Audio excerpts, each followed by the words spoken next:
relatable and good. It's just kind of, So this has been an incredible series. I have to say thank you for pushing this along. We even thought about the inconsistencies and how business owners think. We both had a pretty busy day, and we were concerned that maybe we wouldn't be able to do this, or maybe push it off for another time.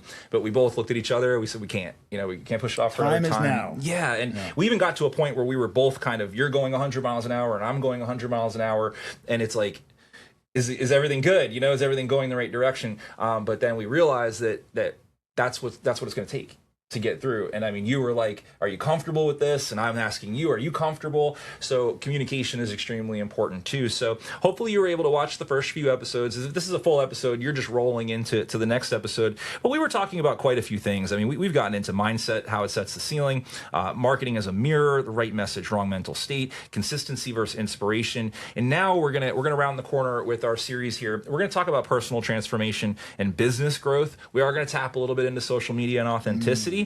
And then we're gonna talk about some practical takeaways and how top producers are applying this. So let's dive just right into it. I mean, you've been going through an incredible amount of transformation and growth and the stuff you've been doing. So how is this personal growth directly translated into clearer marketing, better storytelling, and stronger authority? Why that business is scaling sustainably? So for me, it comes back to consistency and discipline and making a decision to go all in. I truly believe at the core of my being that every human being has within them the potential for greatness. We all have hidden potential. And unfortunately, so many people live their entire lives without tapping into that potential.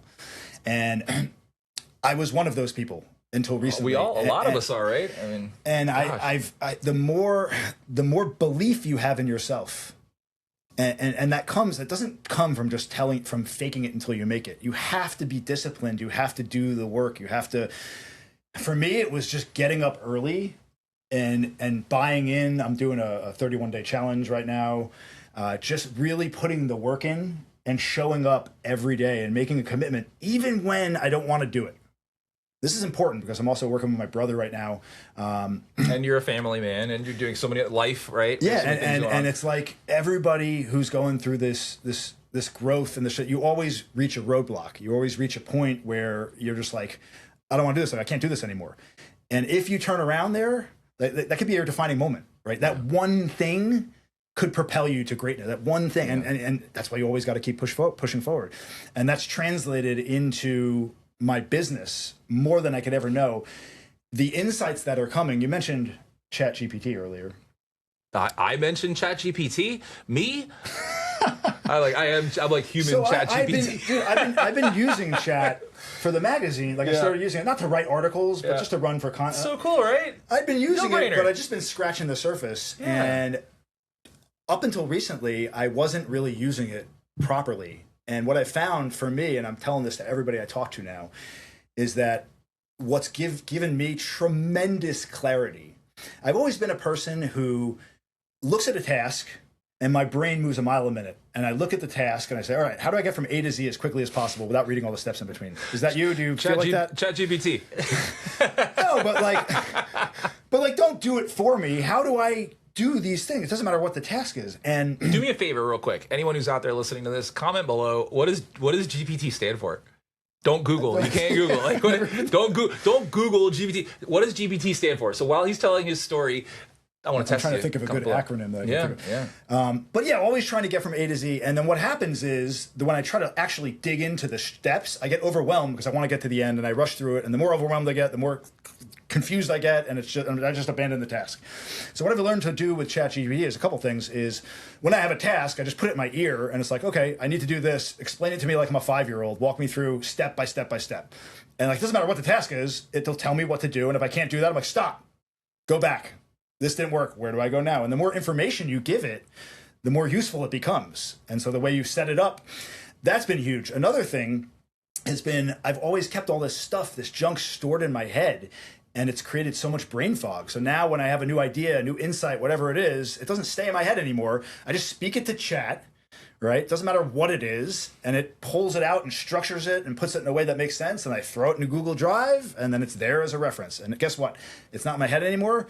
I have more room for new insights and new ideas and new downloads. And the more you do that, the more insights come. It's like you're a channel. That's it. It's incredible. Yeah. It's been transformational. So, I'm going to do something for the audience really quick that I hope is impactful. All right. Generative pre-trained transformer.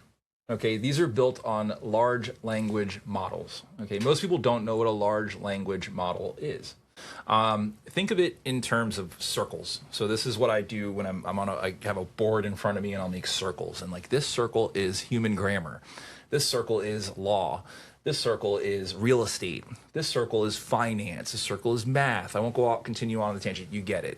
It takes all of these language models and puts them into one GPT, right? As they get bigger and better and evolve, all the programmer is simply doing is adding more language models to the process. So it's going into an archived processes that every human has done and is airtight. In other words, like if you're going to ask it semantical things, like how do you feel about the president of the United States, you're not going to get an answer. I have literally at the beginning of it, I have chat bias. And I have screen bias of this where you see how humans affect other humans. But if you're asking for an understanding, like you said, to understand physiology, to understand how my back is going, how I can rebound from this, how I could have a healthier life, you're going to be tapping into language models. Tapping into it's human life as it exists, you know. So I don't want to get like super high level, but when you're prompting, it's important to tap into the different language models. In other words, like I have to explain to ChatGPT, I give it my full name, I give it my age. Oftentimes I tell it I'm a male, right? Like I need it to know who I am. Also, I might be working on Meta or Instagram, right? I get painfully specific. I tell them the type of reel or video I've created, and I tell them the message or the end consumer that I'm trying to reach. Now, it's going to go into a language model of English, a language model of grammar, a language model of social media, a language model of content, and it's going to turn it into one giant circle that all of these language models are built into.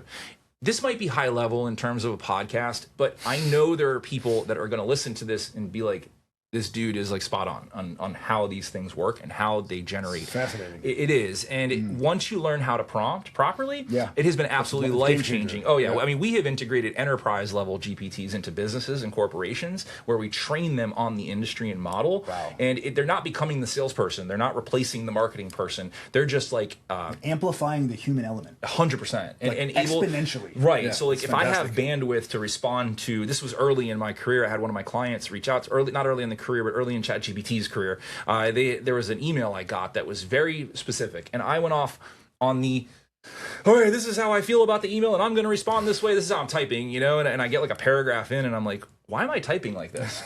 It's 9:30 in the morning. I just had a Celsius. I'm starting my day. I'm overwhelmed with emails, and this is the tone I'm going to put into the business owner I'm about to respond to, who literally was just asking a question. So I went to ChatGPT and I gave them the email, the context, and everything in between. It might have been one of the very first conversations I had. And it said, Michael, humans are more interested in creating problems or being right than they are in finding solution. So I kept telling you, well, I want to like stick it to them on like how I'm right. And by the end, it was able to show me how my own tone wasn't right. So you see how it created a better habit for me? It made me approach business a little differently. So next time I got that email, or like maybe my blood pressure went up, or I was like, how dare they? What did I do moving forward? I put it in the ChatGPT, and I was able to prompt it. I just had coffee. I'm going 100 miles an hour. I might not totally understand this.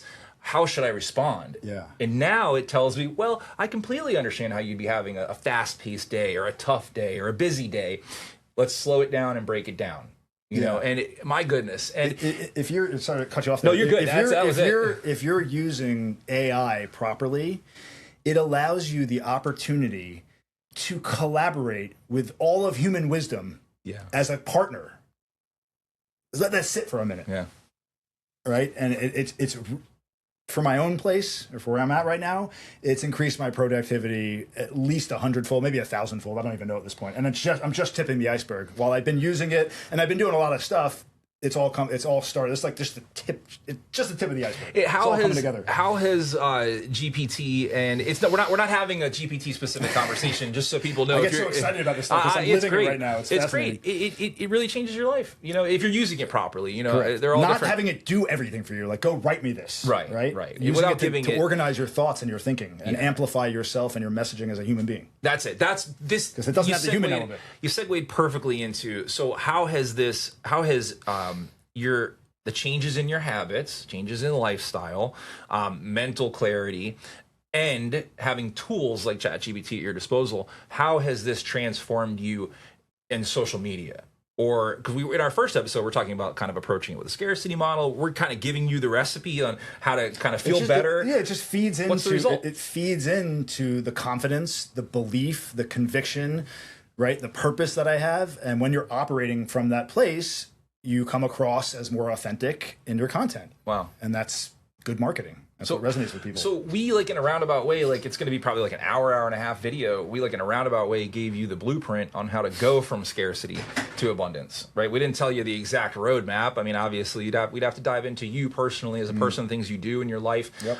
But it sounds like this is kind of giving the roadmap for it. There's a roadmap, but it doesn't come cheap. There's a lot of work that you have to do. You have to do the deep, dark, ugly work on yourself. And so many people I talk to, business owners, everybody, they want instant gratification. We're set up for a society geared to all our kids today. Instant dopamine, instant gratification. Yeah.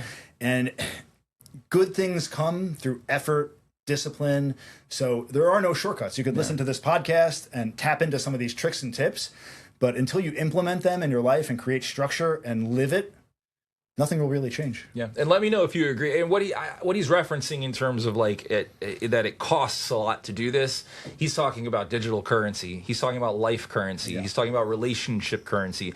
He's talking about the trade-off of it's not time and money. It's that if you find more success in your life and you're happier and you're healthier and you're doing well, the rest of that's a byproduct. And I know it sounds cheesy and 100%. Silly. It's not cheesy. I promise you.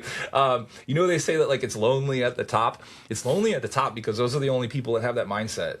And it's very difficult to continue answering the phone or continue having conversations or entertaining conversations because you want the best for people. Yeah. And you want the best for human beings. And it's hard, it's painful to sit and listen to a person who is leading themselves to the area that they have gotten into. And then they want an answer for how they got there and don't realize that it's this model. So I'm going to point right at you. We're pointing, and I want to ask you, so if both of us are pointing right now, we're pointing, how many fingers are pointing back at us?